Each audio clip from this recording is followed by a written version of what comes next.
Dans la Haftara de Parashat Vayishlach, nous lisons la prophétie du prophète Ovadia qui raconte la défaite de Edom, de Esav, lorsque Mashiach va venir.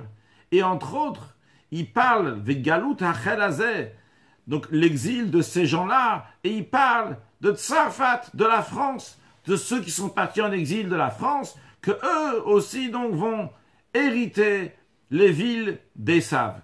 Pourquoi le prophète Ovadia il a besoin de parler de la France? Vrai, des Juifs sont partis en exil en France, mais ça c'est une histoire qui s'est passée il y a 2000 ans. Là on parle de la Géoula, de la délivrance. Le rabbi explique, parce que la délivrance du monde entier dépend du raffinement de la France.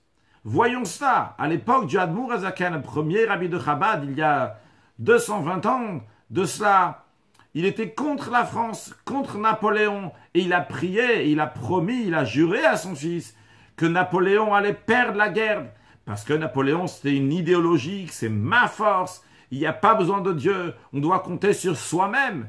Et il voulait que va gagner le tsar Alexandre, que par cela le peuple juif va avoir le cœur envers Hachem.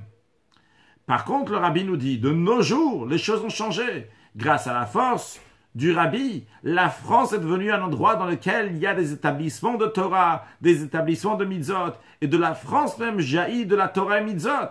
Preuve que la France, qui était un endroit qui était très très bas, lui aussi s'est élevé. Et comme le mot tsarfat en lui-même vient du langage de tsirouf, de birour, qui veut dire le raffinement, et comme le mot tsarfat lui-même vient du langage de paratsa, c'est la même lettre que paratsa, qui veut dire que ça va jaillir, ça va aller dans tous les sens, la Torah mitzvot, c'est le cas de la France aujourd'hui. Donc le monde est prêt pour la venue de Mashiach now.